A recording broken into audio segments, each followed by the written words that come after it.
우리가 다 함께 하나님의 말씀으로 은혜 받기를 원합니다.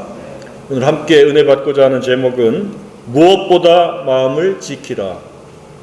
무엇보다 마음을 지키라는 제목으로 함께 은혜 받기를 원합니다. 평소에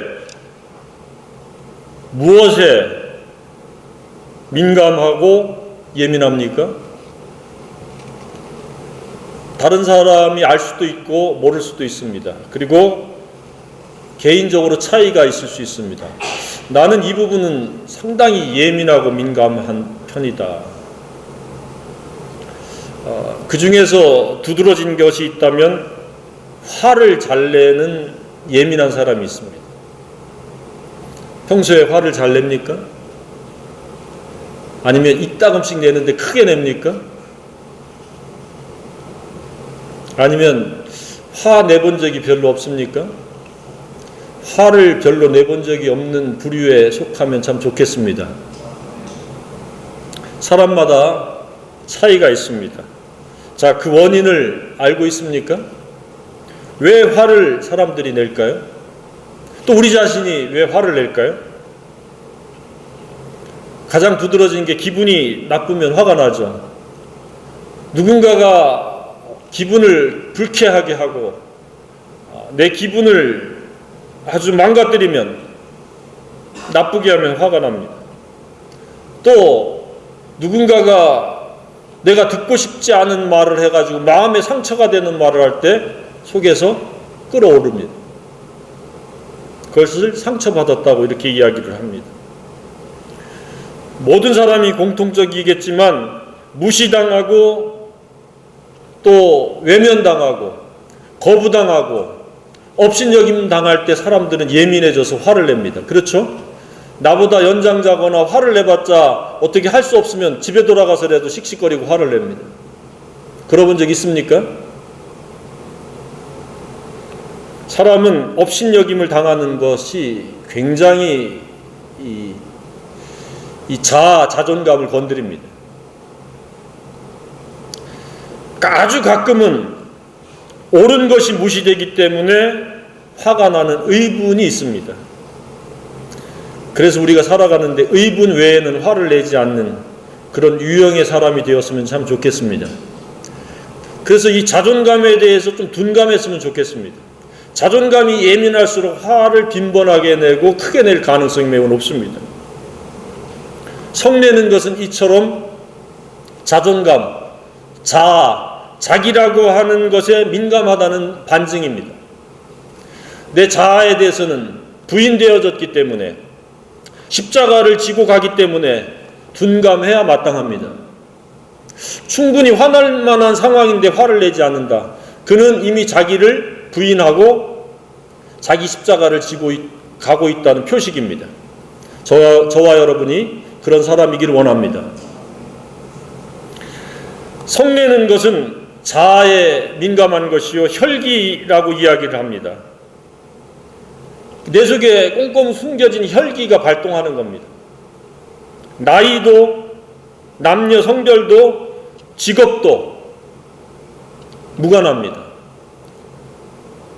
그렇죠? 화내는 거 보면 나이도 없죠. 왜 그렇습니까? 혈기에 의한 분노는 이처럼 자기를 부인하지 못했다는 겁니다. 철저히 자기의 생각에 지배를 받고 자기 자존감에 영향을 받기 때문에 화를 내는 겁니다. 예수님을 생각하면서 그 모욕을 들어도 예수님께 넘기고 예수님처럼 반응한다면 화날 일이 없죠. 뺨을 맞고 침을 뱉음을 당하고 머리에 가시면류관을 쓰고 그 쇠채치게 찍히고 손발에 못을 박혔는데도 저들이 하는 것을 알지 못한다라고 하면서 대언하고 변호해주고 그럴 만합니까? 그렇지 않죠. 한 대 맞으면 두 대 때리고 싶은 게 우리의 마음이죠.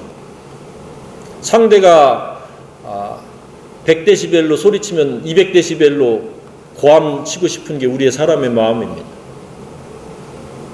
분노에 차 있으면 덕 세우는 말을 할 수 없습니다.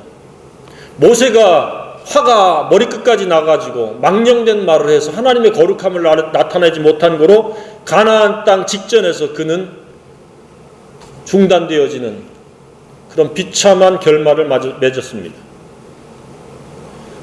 그가 조금 더 온유했고 조금 더 하나님의 품격을 갖추고 있었다면 그는 백성들의 원망 소리를 노래소리로 듣고 반응했을지도 모릅니다. 그런데 계속 되어지는 원망 속에서 그도 자꾸 혈기가 끌어올랐습니다. 그래서 급기야 화를 버럭 내면서 우리가 이곳에서 물을 내랴. 한 번만 때려도 되는데 두 번 때렸습니다. 혈기를 갖다가 부린 겁니다. 혈기는 하나님께 영광 돌리는, 덕을 세우는 말과 행동을 할 수가 없습니다. 그래서 분노가 끌어올릴 때 그것을 십자가에 못 박는 용기 있는 능동적인 태도를 취하기를 주님의 이름으로 축복합니다. 되게 많은 범죄는 혈기 때문에 범죄가 일어납니다. 그렇죠? 자존감 때문에 살인하기도 하고 언어폭력을 하고 물리적인 폭력을 행사합니다. 근데 화를 참으면 그런 것들이 싹 사라질 수 있습니다. 그 외에 또 민감한 것, 예민한 것이 무엇이 있습니까? 돈의 민감성이죠. 손해냐 이익이냐. 어릴 때부터 우리는 돈을 줘야 뭔가를 제공받기 때문에 아주 이 돈의 예민성, 손해냐 이익이냐에 대한 이 민감성은 아주 길들여져 있습니다. 이 경제적인 부분, 이것은 뗄래야 뗄 수 없이 우리가 죽을 때까지 필요한 부분입니다. 수단입니다. 그러다 보니까 돈을 사랑할 것인지 하나님을 사랑할 것인지에 대한 갈등을 많이 겪습니다. 예민합니다. 돈을 사랑하고 돈에 대해서 예민하면 하나님을 결코 사랑할 수 없습니다. 돈을 사랑하면 하나님은 내 등 뒤로 멀어져 가고, 하나님을 사랑하면 돈은 내 등 뒤로 수단이 되어져서 멀어져 갑니다. 둘 다 사랑할 수가 없습니다. 예수님께서 산상수훈에서 그렇게 말씀을 하셨습니다. 한 사람이 두 주인을 섬기지 못할 것이니 혹 이를 미워하고 저를 사랑하거나 혹 이를 중히 여기고 저를 경히 여김이라. 너희가 하나님과 재물을 겸하여 섬기지 못하느니라. 돈은 수단이고 하나님은 섬김의 대상, 경외의 대상, 사랑의 대상인 줄로 믿습니다. 이 부분이 흐트러지지 않기를 주님의 이름으로 축복합니다. 많은 사람들이 이 하나님께서 사랑하라고 만들어주신 교회 공동체를 떠나는 것에 거의 대부분은 이 돈을 사랑하고 돈에 민감하기 때문에 그렇습니다. 그리고 이 핑계 저 핑계를 댑니다. 과거나 오늘이나 미래에도 모든 사람은 사랑하는 것에 따라서 움직입니다. 무엇을 사랑하고 있습니까? 나를 위해 십자가에 못 박혀 죽으시고 부활하신 예수님입니까? 아니면 돈입니까? 최종적인 꼭지점에서의 갈등은 돈과 하나님입니다. 돈과 주님입니다. 돈은 언제나 하나님 밑에 수단으로 두기를 바랍니다. 그렇지 않으면 우리는 엄청난 혼란에 빠지고 더 나아가서 고통을 당하게 됩니다. 돈을 사랑하면 잘 될 것 같지만 잘 되지 않습니다. 하나님을 사랑하면 돈은 따라옵니다. 때가 되면 필요한 만큼. 안 따라오면 자족하면 됩니다. 풍부에 처할 줄도 알고 빈곤에 처할 줄도 알기를 바랍니다. 그 돈 때문에 기뻐하고 즐거워하면은, 그것에 민감하면 우리는 하나님을 사랑할 수가 없습니다. 우리 생애에 사랑할 대상은 오직 하나님 한 분과 말씀이기를 바랍니다. 하나님과 사랑의 관계가 아니면 그는 하나님 보시기에 불법자에 해당합니다. 불법을 저지른 범죄자에 불과하다는 것. 이처럼 사랑하지 말아야 될 것을 사랑하는 잘못된 사랑은 그냥 잘못된 사랑이 아니라 범죄요, 불법입니다. 지금 당장은 하나님 외에 다른 것을 사랑하면 별 차이가 없는 것처럼 그렇게 보여지고 느껴질 수 있지만 실제는 그렇지 않습니다. 그 결말은 상상할 수 없는 차이를 이룬다는 겁니다. 조금만 분별력이 있어도 우리 주변을 세밀하게 살펴보면 그것을 알 수 있습니다. 그 대표적인 차이가 평안과 두려움의 차이입니다. 하나님을 사랑하면 평안이 있고 근심과 두려움은 없습니다. 즐거움과 기쁨이 있고 고통과 슬픔은 사라집니다. 그러나 물질, 돈을 사랑하면 반드시 두려움이 밀려 엄습해오고 재앙이 뒤따르게 되고 우환과 사건 사고가 뒤따르게 되고 질병이 뒤따르게 되고 고통과 슬픔에 갇힐 수밖에 없습니다. 돈은 분명히 있습니다. 넉넉합니다. 그런데 내적 외적으로 그는 결코 행복할 수가 없습니다. 그러나 아무것도 없는 것 같지만 하나님을 사랑하고 신실하게 하나님과 동행하면 그 내면 세계는 세상 어떤 사람과도 비교할 수 없을 만큼 평안하고 즐겁고 기쁘고 육체적으로 건강하고 안전하게 살아갈 수 있습니다. 이것이 하나님의 방법입니다. 하나님을 사랑하지 않고는 그 누구도 평안할 수 없고 즐겁고 기쁨을 누릴 수 없습니다.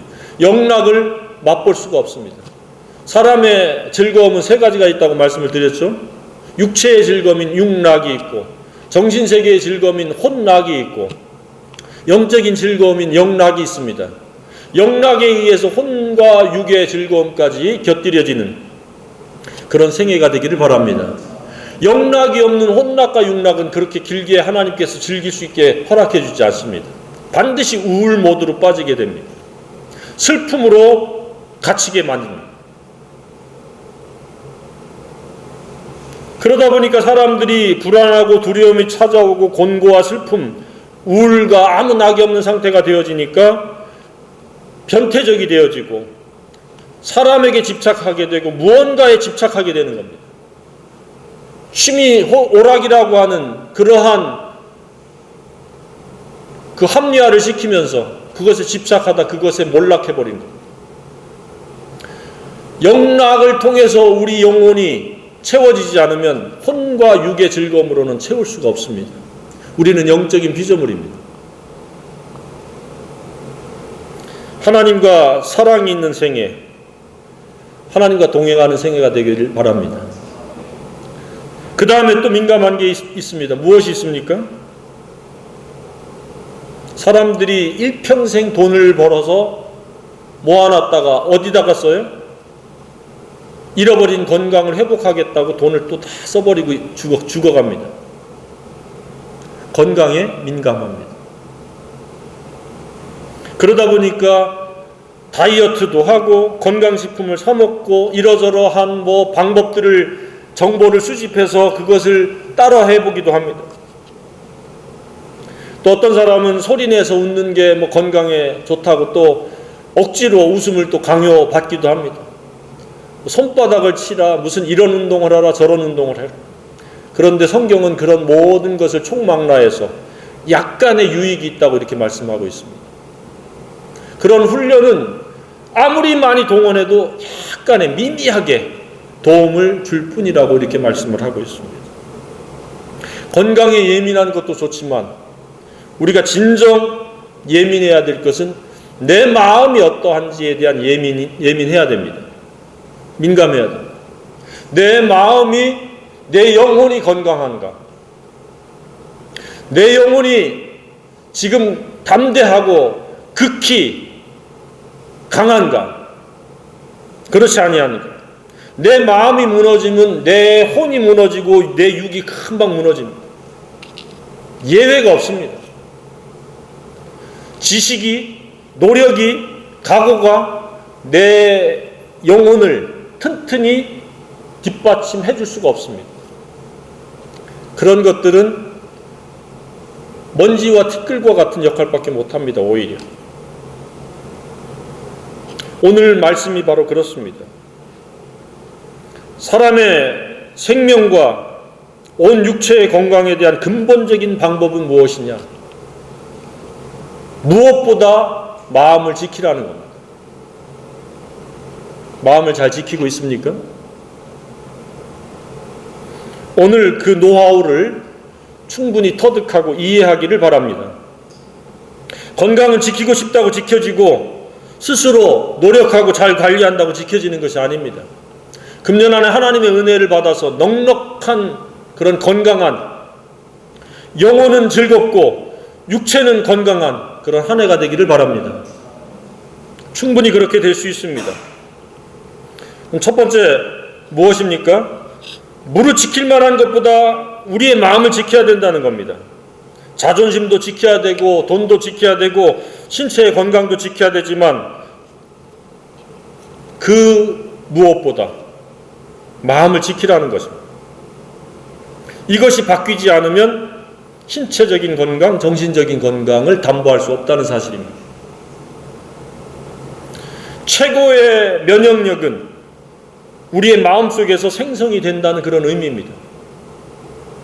그러니까 마음을 지키지 못한다는 것은 내 몸의 면역력을 내 스스로 망가뜨린다는 것과 다를 바가 없습니다. 마음은 생명의 근원이라고 지금 말씀하고 있습니다. 그것을 얻는 자에게 생명이 되며 그의 온 육체의 건강이 됨이니라. 우리는 순서를 뒤바꾸고 사는 경우가 많습니다. 무엇을 먹고 무엇을 고치고 마음의 건강 최우선으로.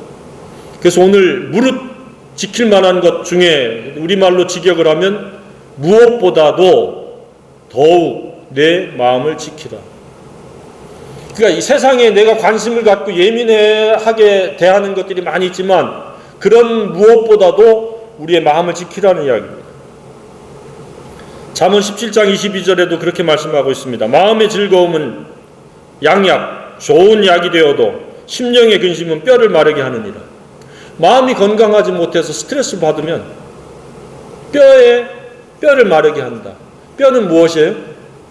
피를, 백혈구, 적혈구를 생산해내는 기관이 뼈예요.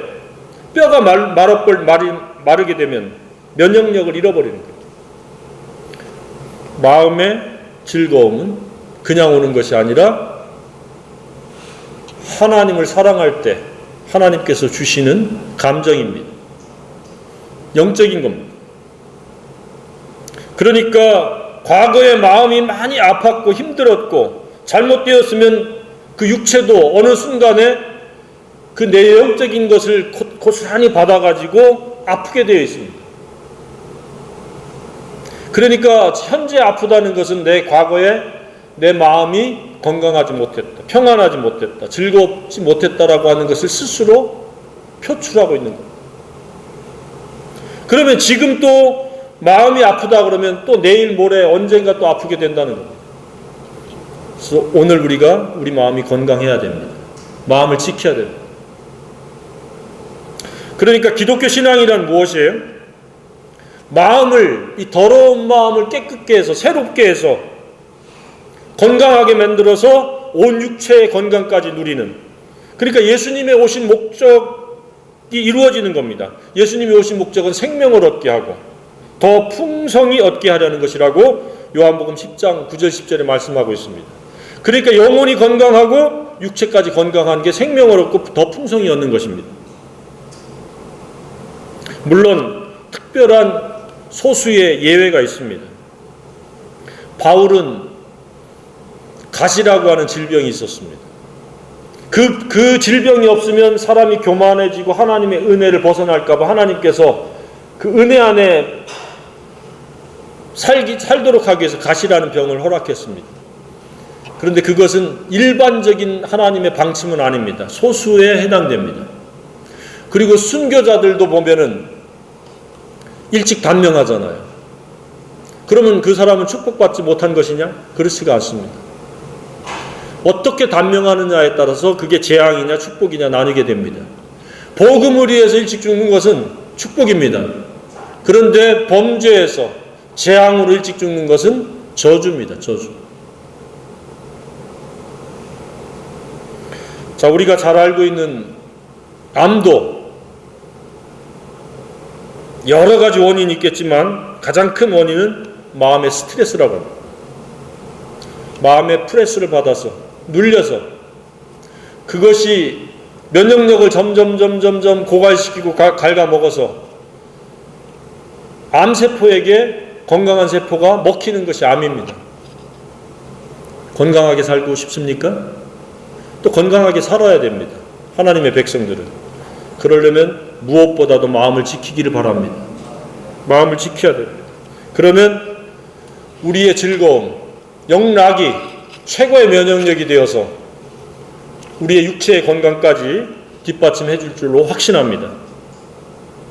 마음을 지켜서 온 육체가 건강한 것은 하나님의 뜻입니다. 마음은 누군가가 지켜주지 않습니다.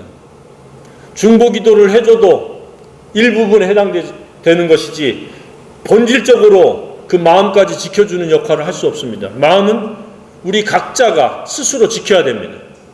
무릇 지킬 만한 것보다 더욱 내 마음을 지키라고 하는 이 말씀을 귀담아 들어야 됩니다.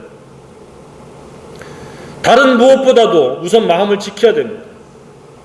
지키는 것을 모르는 사람은 반복적으로 마음이 병들고 그 다음에 육체가 병들고 이러저렇게 임시방편으로 나왔다가 다시 또 마음이 병들고 또 육체가 병들고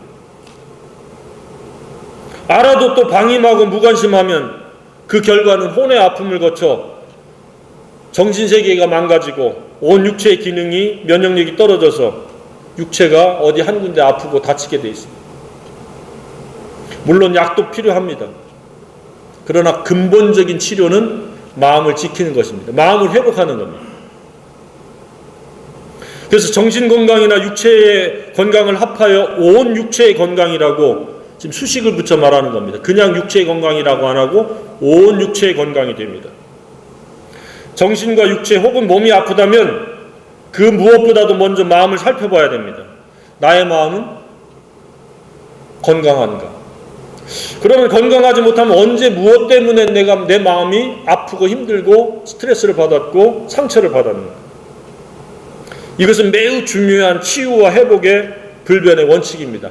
그래서 그것을 내가 누구를 용서 못하는 것 때문에 내 마음이 아팠다면 예수 그리스도 십자가 앞에 나아가서 내가 용서받았듯이 용서하고 내려놓아야 됩니다. 나만 손해입니다. 내 마음속에 누구를 용서 못하는 쓴뿌리가 있으면 은혜에 이르지 못한다고 말씀하고 있습니다. 사탄은 계속해서 누구를 원망하고 미워하고 그에 대해서 저주하고 그러한 육신으로 반응하고 민감하게 하는데 그게 길어지면 길어질수록 내 면역력은 점점 추락을 합니다. 그래서 이곳이 아프고 저곳이 아프고 이곳이 힘들고 저곳이 힘들고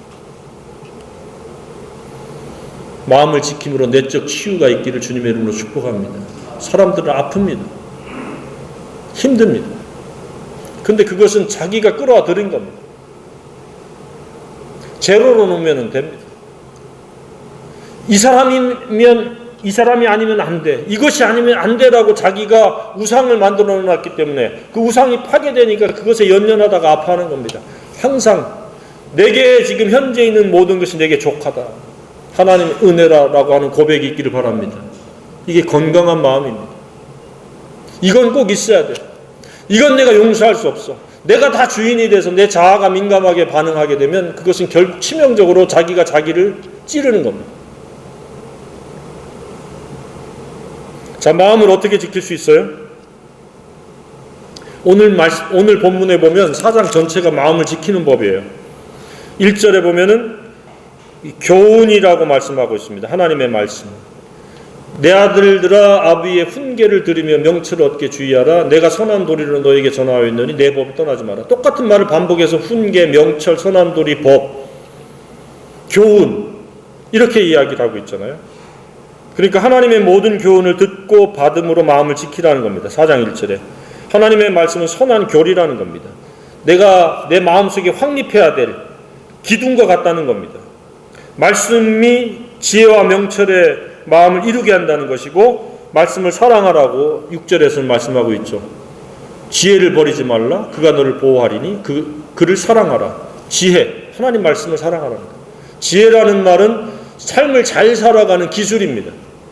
잘 살아가는 기술 우리가 없기 때문에 잘 살아가는 기술은 하나님 말씀 진리이기 때문에 그것을 사랑하라는 거예요.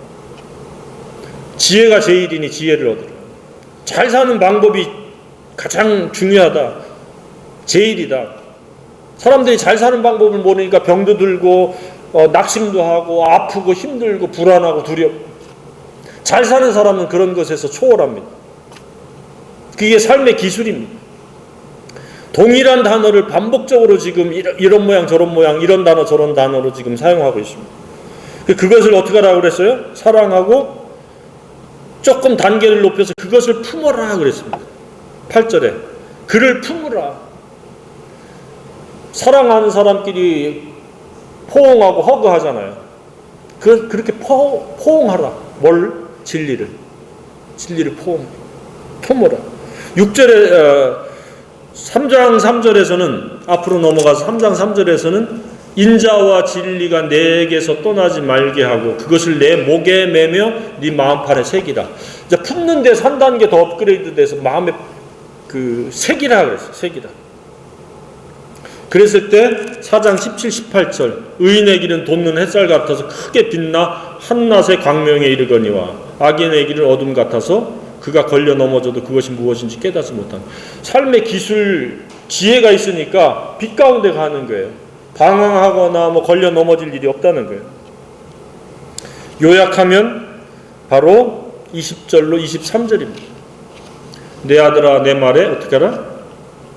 주의하며 내가 말하는 것을 내 길에 기울이라. 무엇이에요? 마음을 건강하게 지키는 방법은 모든 사람에게 공정하게 지금 단순하게 하나님께서 주신 것인데 이것이 하나님 말씀이라는 것이죠. 첫 번째가 귀를 기울여 주의 깊게 듣는 것이다. 하나님의 말씀을 건성으로 듣는 사람이 많았나 봐요. 과거에도 그러고. 주의하여 내가 말하는 것에 귀를 기울이라. 어쩌다 다른 사람을 통해서 듣는 그런 것이 아니라 직접적으로 개인적으로 주의 깊게 들으라. 히브리 기자도 뭐라고 말씀하고 있어요? 예수를 깊이 생각하라. 깊이 듣고 깊이 마음속에 새기라. 개인적으로 성령님을 통해서 말씀을 들을 수 있는 영적 환경을 만들어라 그 얘기입니다. 계시록에 보면 뭐라고 말씀하고 있습니다. 귀 있는 자들은 성령이 교회들에게 하시는 말씀을 듣지. 반복적으로 얘기해요. 안 들으니까.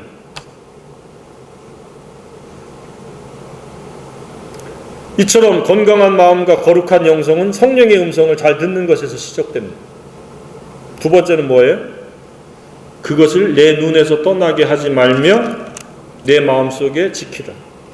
그러니까 하나님의 말씀이 내 눈이 머무는 곳, 마음이 머무는 곳 돼야 된다. 그러니까 내 주변에 항상 말씀이 우선순위에 놓여져야 된다. 그렇지 않으면 우리는 건강한 영성, 건강한 마음을 가질 수가 없다. 우리는 하나님 말씀은 저쪽으로 제껴놓고 잡다한 것들 속에서 내 마음과 내 시선이 빼앗기고 있지 않는지 살펴봐야 됩니다. 그래서 나는 내 주변에 진짜 성경책을 다 깔아놨어요. 실제적으로. 그래서 성령과 대화하다가 버떡 생각나면 또 옆에서 읽고, 그리고 내가 성경을 읽을 수 있는 곳이 여러 곳이에요. 다 스탠드로 다 해놨어요. 그리고 실제로 그렇게 하고 있습니다. 눈에서 안 떨어지게 하나님 말씀이. 세 번째는 말씀을 마음속에 깊이 간직해야 된다는 겁니다. 이 말씀은 무슨 말씀입니까? 진리가 그냥 귓전에서 왔다가 귓전으로 사라지는 것이 아니라 마음에 새겨지는 내면화가 이루어진다는 겁니다. 이게 거룩입니다. 그러니까 이것을 다시 요약하면 무엇이에요? 말씀을 잘 들어야 된다. 말씀을 항상 가까이 두고 말씀과 분리되어 살지 않아야 된다. 말씀이 인격이 되어지도록 다시 한번 묵상하고 입체적으로 살피고 그리고 인격이 되도록 해야 된다. 이쯤에서 나는 마음을 잘 지키는 사람인가? 아니면 지금까지 마음을 너무 내가 지키지 못했다 라는 생각이 있으면 회개하기를 바랍니다. 우선순위를 바꿔야 됩니다. 마음을 지키지 않고는 더 풍성한 생명, 더 넉넉한 은혜를 우리가 받을 수가 없습니다. 사람들은 자꾸 요행을 바라고 어떤 자기가 한 것보다 더 많은 결과를 얻으려고 합니다.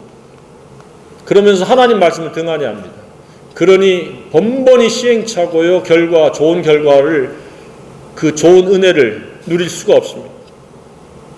세상에는 약도 많고 의사도 많고 건강 비결도 홍수처럼 넘쳐납니다. 그런데 아이러니컬하게도 아픈 사람은 점점 많아지고 아픔의 강도는 더 세져가고 있습니다. 인정합니까? 병원에 가면 전부 대한민국이 다 환자처럼 느껴질 때가 있죠. 이게 우리나라 사람, 도대체 일하는 사람은 없고 왜 이 환자들만 득실거리는 거예요?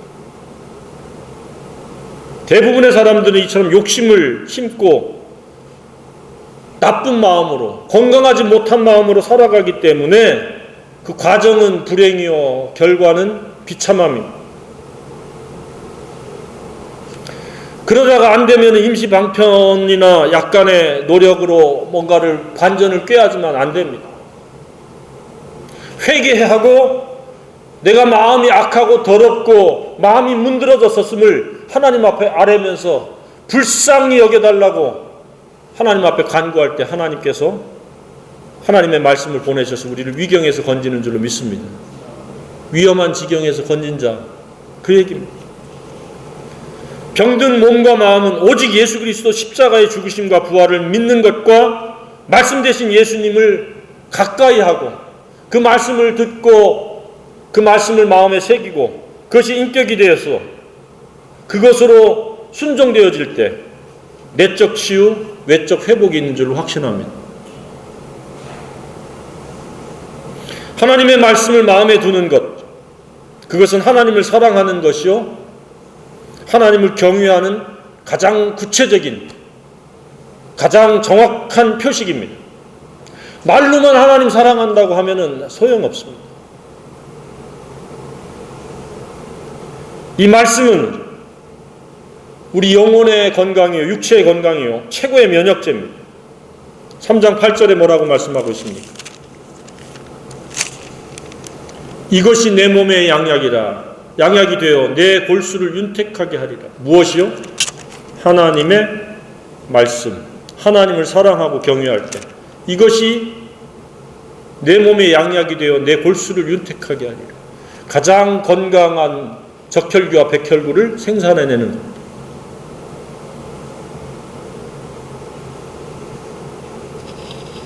진리의 말씀을 얻고 그것을 마음에 새겨서 지킨다면 온 육체의 건강은 하나님의 넉넉한 은혜로 뒤따라오는 겁니다. 육체를 건강하게 지키겠다고 이렇게 저렇게 노력하는 것은 약간의 유익이 있습니다. 이제는 각오와 결심, 노력, 여러 가지 다른 방법을 동원하지 말고 마음을 건강하게 지키는데 우선순위를 두길 바랍니다. 그냥 읽으세요. 성령을 의뢰해서 읽으면 성령께서 깨닫게 해주시고 우리의 생각을 바꿔주십니다. 새롭게 해주시고 깨끗게 해주시고 용서 못할 사람이 없게 하시고 그리고 욕심내는 것들을 다 내려놓게 하시고 있는 것으로 만족하고 자족하도록 성령께서 우리의 마음을 지켜줍니다. 불평도 사라지고 원망도 사라지고 다툼도 사라지고 교만도 사라집니다. 금년 한 해는 무엇보다도 말씀으로 마음을 지키는 그런 한 해가 돼서 생명을 얻고 온 육체의 건강까지 누리는 넉넉한 은혜가 있는 한 해가 되기를 바랍니다. 그 표식은 세 가지가 있습니다. 인격의 변화가 있습니다. 말이 바뀝니다. 내 영혼이 건강하면 언어가 바뀝니다. 내 영혼이 더럽고 악하고 이기적이고 탐욕적이면 말도 더럽게 나옵니다. 아무리 그 사람이 체면으로 도덕으로 포장을 해도 어느 순간에 확 튀어나옵니다. 욕부터 튀어나옵니다. 그래서 들통이 납니다. 그 사람의 진면목이. 그런데 마음이 건강하면 언어가 바뀝니다. 그게 구부러진 말을 내 입에서 버리며 삐뚤어진 말을 내 입에서 멀리하라 명령어지만 말씀이 내 속에 들어가면 그런 말 할 이의가 없습니다. 두 번째, 가치관이 바뀝니다. 내 눈은 바로 보며 내 눈꺼풀은 내 앞에 곧게 살펴 엉뚱한 것을 보지 않습니다. 십자가의 길과 거룩한 길과 경건의 삶, 하나님 나라를 바라보는 겁니다. 누가요? 마음이 건강한 사람이. 그런데 마음이 건강하지 못하면 한눈 팔아요. 이거 살피고 저거 살피고 이곳에 마음 뺏기고 저곳에 마음 뺏기고. 세 번째, 인생관이 달리는 거예요. 좌로나 우로나 치우치지 않아요. 오로지 진리를 순종하는, 말씀이 그대로 실행되어지는 그런 삶을 살아가는 거예요. 그래서 좌로나 우로나 치우치지 않고 발을 악에서 떠나게 되는 거예요. 얼마나 놀랍습니까? 마음을 지킨다는 것이. 이처럼 하나님의 말씀은 모든 원인을 새롭게 합니다. 마음을 깨끗하게 하고 양심을 선하게 바꿔줍니다. 모든 가정을 올바르게 이끌어줍니다. 사는 방법이 진리가 됩니다. 사는 결과가 선하고 아름답습니다. 착한 것이 돼서 하나님께 영광을 돌린다는 겁니다. 좌로나 우로나 치우쳐서 죄에 빠지고 악에 빠지고 원망과 시비에 이끌리지 않고 진리를 따라서 빛 가운데, 생명 가운데, 길 가운데 걸어가면서 하나님께 영광 돌릴 수 있다는 겁니다. 금년 안에 마음을 지키길 바랍니다. 기필코 반드시 매일매일 지켜야 됩니다. 어제 마음을 지킨 거 어제 끝난 겁니다. 오늘 십자가의 원수로 행하는 자기를 부인해야 됩니다. 자기라고 하는 것은 굉장히 교활합니다. 그리고 관대합니다. 그러나 단호하길 바랍니다. 너는 십자가의 원수야. 나의 건강을 해치는 원흉이야. 그 자기를 부인하고 자기 십자가를 지고 말씀과 기도로 마음을 지킴으로 생명을 얻고 풍성을 얻기를 주님의 이름으로 축복합니다.